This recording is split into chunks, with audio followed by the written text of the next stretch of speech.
compara esa languidez con Tucumán, que ya está en pleno desarrollo de la industria del azúcar, ¿no?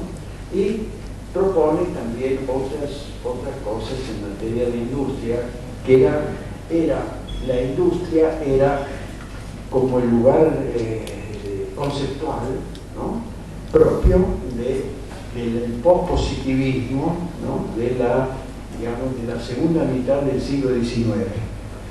Literariamente, y valga la comparación, aunque no sé si es del todo válida, literariamente eso es el sustento de la obra de un escritor como Julio Verne.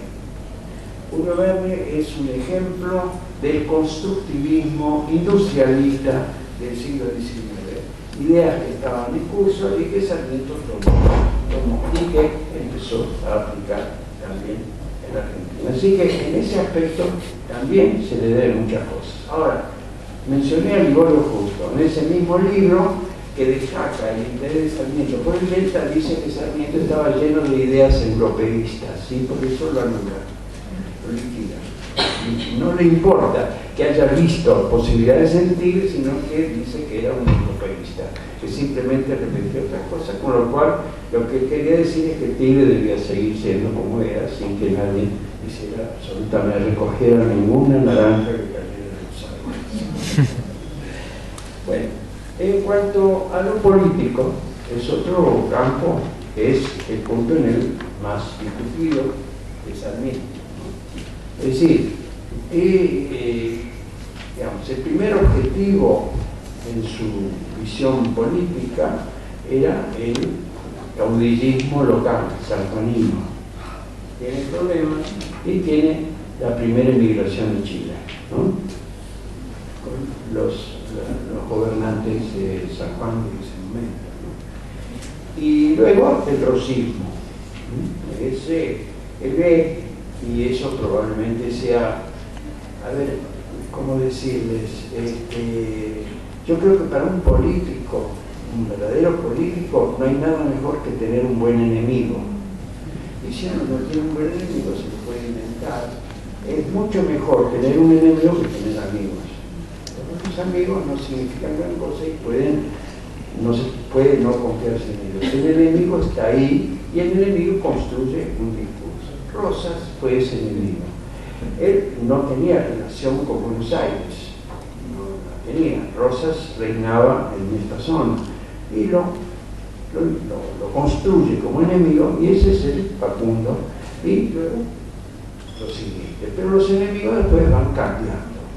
Por ejemplo, Urquiza termina por ser enemigo, y después aquellos mismos que él había contribuido a consolidar, que era lo que después se llamó la oligarquía, también terminan por ser enemigos.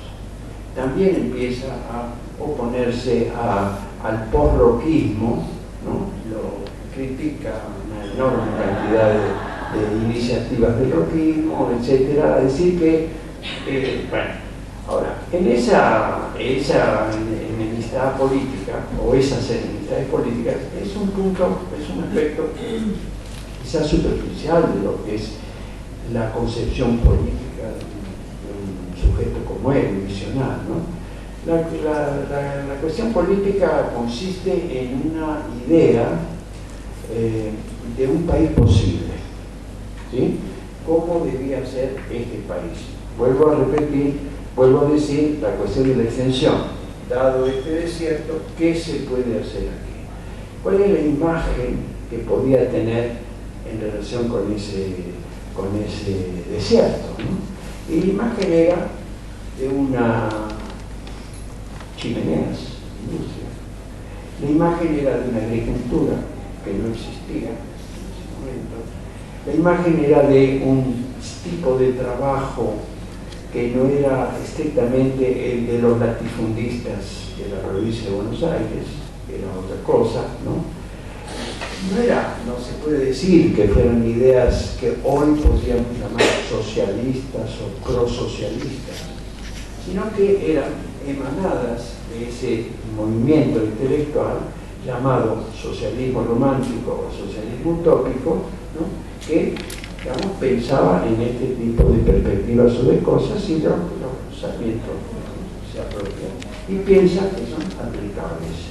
Y no solo piensan que son aplicables, sino que las empiezan a aplicar. Hace mucho, hace 2 años, cuando fue el conflicto con el campo, así, y todo eso, resurgió la vieja historia de Chivilcoy. Sarmiento había creado una cooperativa de productores en Chivilcoy que reunían agricultura y ganadería, es decir, era el fundamento de la creación de una riqueza posible.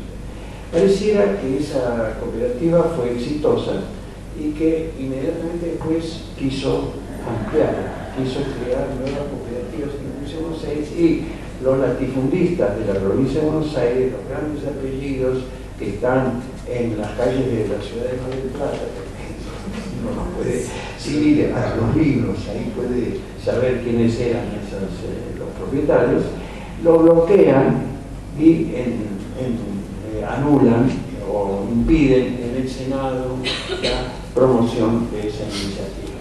Sí, la idea política de Sarmiento era crear un país, crear un Estado que no existía, sobre la base de esta construcción, más o menos basada en una concepción utópica, hasta cierto punto utópica, bebida en las ideas en curso en la Europa posterior a la Restauración, después de la Revolución Francesa, etcétera, y que culmina con el positivismo, cuyas ideas Sarmiento en el Facundo mismo pudo haber sido una especie de precursor. Cuando Sarmiento hace el viaje a Europa en el 45, apenas están saliendo las obras de Augusto Comte, que es el fundador del positivismo.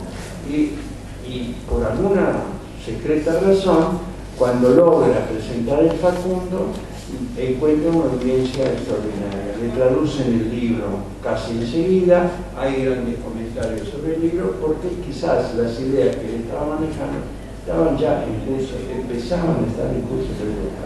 Y después de rebote empiezan a llegar a todas partes y llegan también a la Argentina y son el nutriente de pensamiento de la organización nacional que comienza con el periodo de Mitre, después de la derrota de Urquiza, empieza con Mitre y se consolida de una manera definitiva con Roca y todo lo que sabemos que se hizo en ese momento en cuanto a la organización del Estado y de lo que podemos llamar un país. Descansamos un minuto. ¿Sí?